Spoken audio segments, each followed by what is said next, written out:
Hey, happy day. I would like to do a little reading for you. It's a very short story from this book.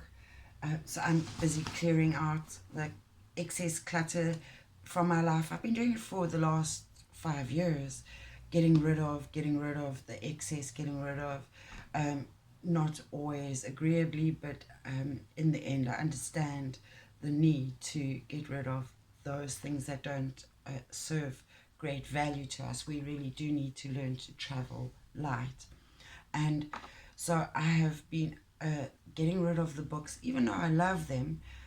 They are dead weight at the moment because I can access that information on the interweb. But then I have a few favorites. You can see this is clearly one with all the notations. And it, because it's in my frame of reference, it came up in week 16 of 2022's intuitive reading. But I happened to read this yesterday, and it really fitted with where we're the current energies, the zeitgeist of our ability or need to play God in our lives and harness our God-like status as sacred beings and a God spark and an expression of God, which is a higher consciousness, space, place, being. So this is called Prepared for Battle, but with a few doubts.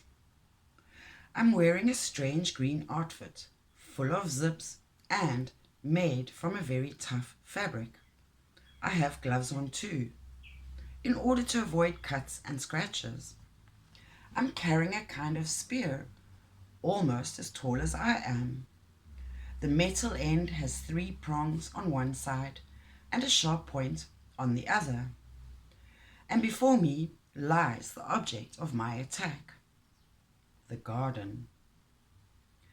With the spear in my hand, I start to remove the weeds growing amongst the grass. I do this for quite a while, knowing that each plant I dig up will die within 2 days. Suddenly I ask myself, am I doing the right thing? What we call a weed is in fact an attempt at survival by a particular species that took nature millions of years to create and develop. The flower was fertilized at the expense of innumerable insects. It was transformed into seed. The wind scattered it over the fields around about. And so, because it was not planted in just one place, but in many, its chances of surviving until next spring are that much greater. If it was concentrated in just one place, it would be vulnerable to being eaten, to flood, fire, and drought. But all that effort to survive is brought up short by the point of a spear, which mercilessly plucks the plant from the soil. Why am I doing this? Someone created this garden. I don't know who, because when I bought the house, the garden was already here, in harmony with the surrounding mountains and trees. But its creator must have thought long and hard about what he or she was doing, must have carefully planned and planted.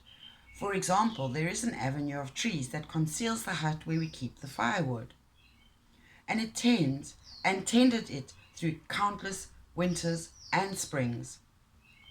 When I moved into the old mill, where I spend a few months of each year, the lawn was immaculate.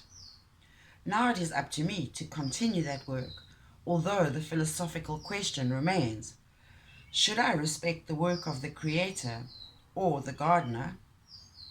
Or should I accept the survival instinct with which nature endowed this plant, which I now call a weed?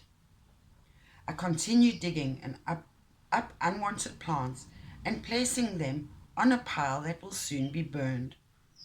Perhaps I'm giving too much thought to things that have less to do with thought and more to do with action.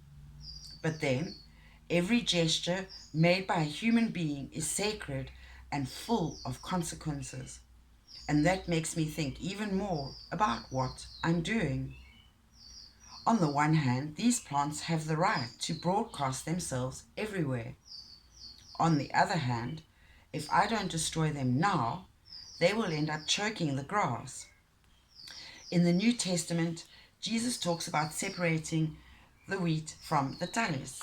And what's interesting is I talked about that in a reading a few weeks back. I'll find the link and put it in there for those that are interested.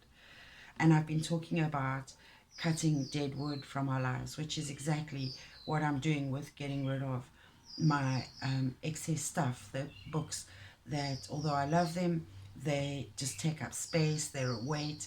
They the information is not exclusive to having that object. And so it's about non-attachment too, I would guess. But with or without the support of the Bible, I am faced by a concrete problem always faced by humanity. How far should we interfere with nature? Is much interference always negative, or can it occasionally be positive? I set aside my weapon, also known as a weeder. Each blow means the end of a life, the death of a flower that would have bloomed in the spring. Such is the arrogance of the human being constantly trying to shape the landscape around him. I need to give the matter more thought because I am at this moment wielding the power of life and death. The grass seems to be saying, if you don't protect me, that weed will destroy me. The weed also speaks to me. I traveled so far to reach your garden. Why do you want to kill me? In the end, the Hindu text, the Bhagavad Gita, comes to my aid. I remember the answer that Krishna gives to the warrior Arjuna when the latter loses heart before a decisive battle, throws down his arms and says that it is not right to take part in a battle that will culminate in the death of his brother, Krishna. Krishna says, more or less, do you really think you can kill anyone? Your hand is my hand. And it was already written that everything you are doing would be done. No one kills and no one dies. Encouraged by this recollection, I pick up my spear again, attack the weeds I did not invite to grow in my garden, and am left with this morning's one lesson. When something undesirable grows in my soul, I ask God to give me the same courage mercilessly to pluck it out. Namaste, Indikesh.